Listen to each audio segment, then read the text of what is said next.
Hi, my name is Rebecca and welcome to my channel. In August, early September, I went home to Indiana to do some R&R before my busy season started, and I went to the Shipshewana flea market. If you have not been to the Shipshewana flea market and you're in northern Indiana, put that on your must-do list of things.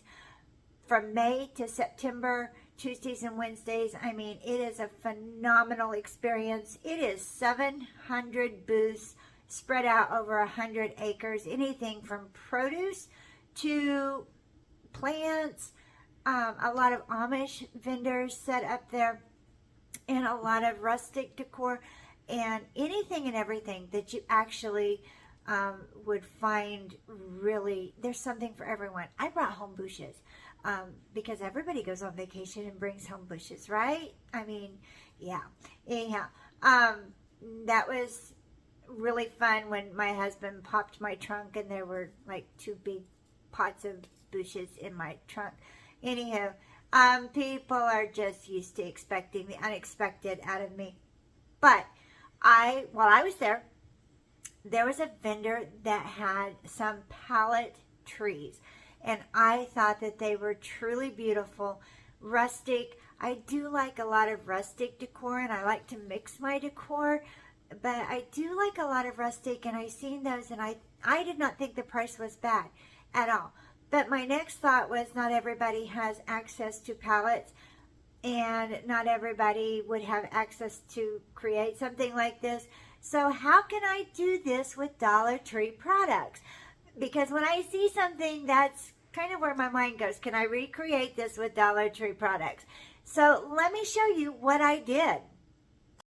For this project, I'm going to use the wooden wall shelves that you can purchase at Dollar Tree, 3 large and 1 small. You can also use the wooden hanging decor planks if the wall shelves are not in stock. I laid them out, and then with my ruler and pen, I just drew out the pattern that I wanted to cut. If you want true 45-degree cuts, then you can use a miter box saw, but I wanted a quick, easy cut, so I used my craft saw that I purchased at Harbor Freight. It comes in so handy when I'm doing small wood projects. And then I took my little sander and I sanded the edges. I left some of them a little unfinished and a little rough, but I just didn't want to get splinters. So I purchased 2 10-inch pieces at Dollar Tree of the little sticks of wood. And then I'm not really sure even what they call them other than just wood pieces. And then I purchased a piece that was 18 inches.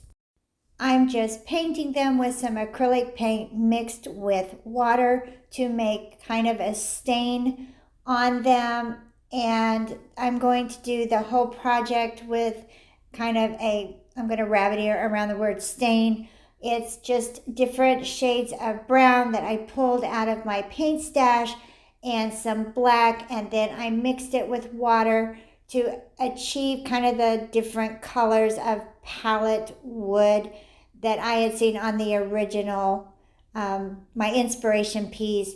And then I just kind of mixed and matched the colors. I did black with a great deal of water to make kind of a gray color. And I applied it all with sponge brush. I did all 4 sides of my pieces, and I really kind of let some of it sit for a minute to achieve a different, darker shade of wood color, and then just kind of brushed it off with my sponge brush so that it kind of gave a varied color to it. And then what I had left, I just put a little bit more black in with the water and applied to the little piece, because I wanted a brown, gray, brown, black kind of look to it so that it had a little bit of a dimension, a little bit of different color.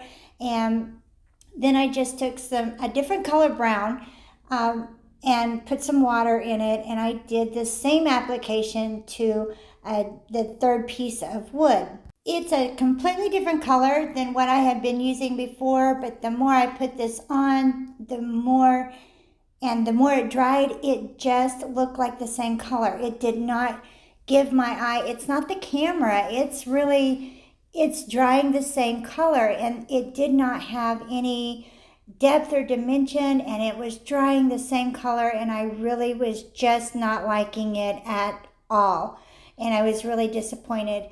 So I just took a little bit more brown and then a little bit of black, and I mixed that together, and I gave it a little bit more of a gray color to it, and then it finally became a little bit different color, and I was finally starting to really like it. So with crafting, you just have to play around with it. I set my pieces all together, figured out what side looked the best and looked the most rustic and which side I liked, and kind of placed it all together. And then I took some wood hot glue sticks, and once I had everything measured out, then I just applied some wood hot glue to each of the pieces, and then I ran some down the 18-inch wooden stick, and I put a really good amount of that on there, and then I just attached all the pieces together with the wood hot glue. I really got out of frame, and I apologize, but I took my level and I made sure that the distance on the bottom piece was the same on either side, and that everything was level before I attached the little 10-inch piece to the back side of the 18-inch piece, and I applied that with some wood hot glue as well. So my pallet tree is about 20 inches. Now I had actually stained 2 pieces of the 10-inch, and I ended up not using it because it stands really nice and sturdy with just the one piece. And I really thought that this came out very beautiful. It is so easy to DIY and so easy to create. And if you like rustic Christmas decor, then it is the perfect accent to have in your home for this Christmas season, and less than $10 to make. I like to craft with a purpose, and what I had in mind was to provide a rustic backdrop to this old world Santa that my mother had created and designed and crafted for me probably 20 years ago. And I pull it out every Christmas, and I think he is absolutely gorgeous. And so that's what I had in mind when I wanted to create this pallet tree, and that's how I'm using it this year. Next year may be a whole different story.